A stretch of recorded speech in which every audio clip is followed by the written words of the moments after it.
2 circuits out there, and then we have some extra fun out there that we'll get to. Okay, circuit 1, we're starting with burpees.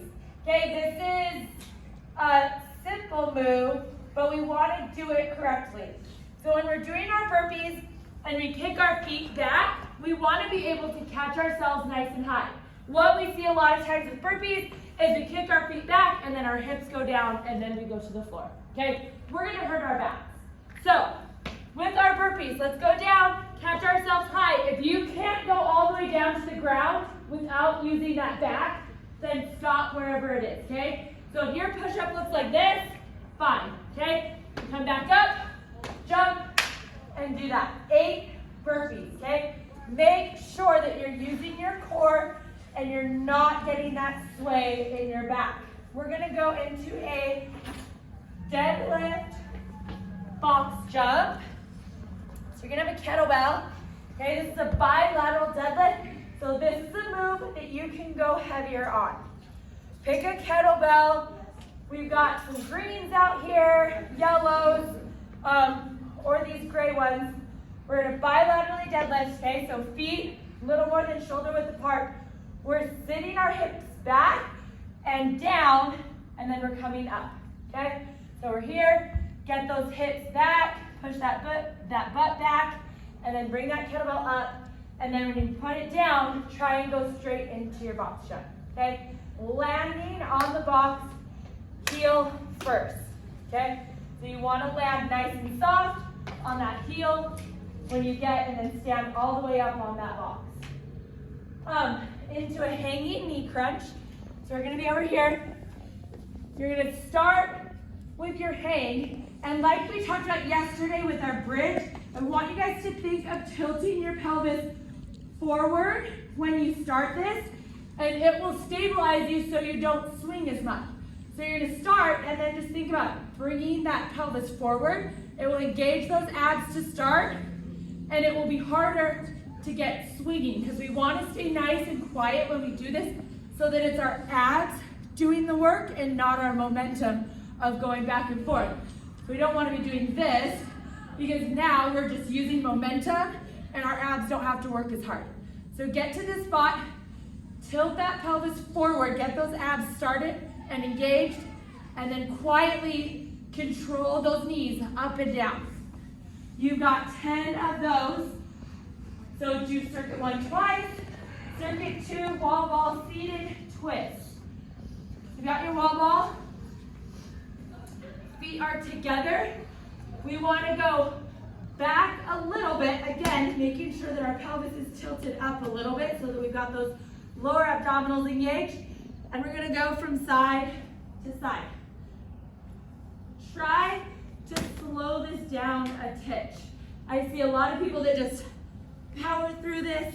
Again, we're using more momentum than we are muscle connection. So let's slow it down, okay?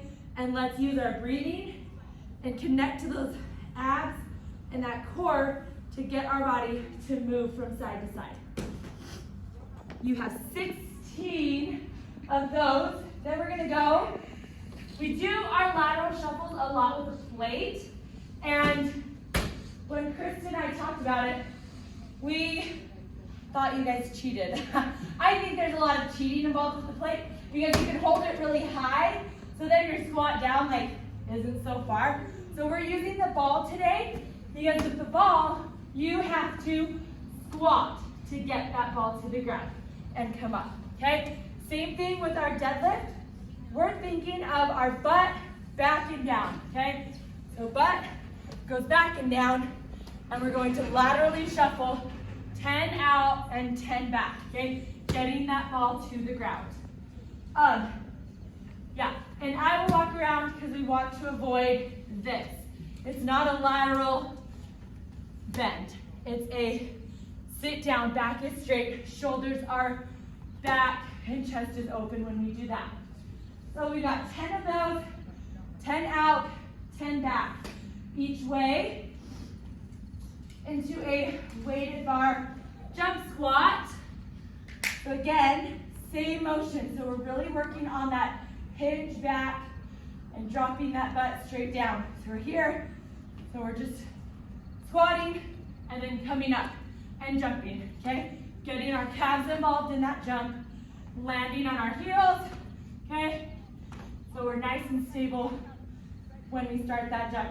You can, if you want, you can add a band to that if you want a little more resistance and to give you some feedback on whether your knees are coming in on your jumping. If you have a band, it forces you to push against that band, which forces you to keep your knees out and to use your adductors and your glutes a little more. That's circuit 2. Circuit 3 is on the far end of the field. We're starting with our plank walkout. So we're starting in this plank position, okay? We're getting our core nice and activated and drawn in, and then we're slowly walking out, okay? And then walking back in until your hands are, again, right underneath your shoulders. And then same thing, out for as far as you can get before you start to feel yourself dropping through your hips, or if you feel your shoulders start to kind of get that twingy feeling, stop there, walk back in. So again, everybody's gonna look different, right? My plank walk may look like this. That may be my plank walk. Someone else's may be way out there. They may be able to get almost flat to the ground. It's gonna be different because it's all about your connection to your core and your shoulders. So listen to your body. Do only what it will let you do, especially with that one. I don't want shoulders and backs to be hurt. So we got 30 seconds there. Go slow, okay? It's not per rep, it's your time and it's what your body can do. We're gonna go into dumbbell, my dumbbells are gone. Dumbbell lateral raises. So we're just getting 2 dumbbells, there's tons out there. Okay, slight bend in our elbows and we're going out laterally. Okay, we're doing 10 here total. If this is really hard, you can go one at a time. It makes it a little easier, but try, because again, this is all about core, right? We want to be able to move our extremities outside of our body by focusing on drawing in that core and keeping those lower abdominals and those obliques nice and engaged as we do this. So 10 raises there, and then we're going to take those dumbbells, both go up overhead, okay? So we're pushing them up overhead, but I want you to think of dropping those shoulders down just a little bit, so they're down away from your ears, but still overhead, and then we're just going to drop one at a time. So we're statically holding them overhead while doing the press. So your shoulders should burn out on that one. You got 12 there. Adding the cardio. So you're going to do 2, 2, 2. After you finish 2 of each circuit, you're going to go outside and you've got high knees down the ladder and high knees back.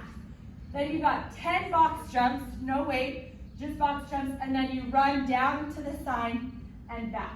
Okay, it's a short run. You're just going to go out on the sidewalk, down, back in on the sidewalk, and then start over. 2, 2, 2, knees, box jumps, run.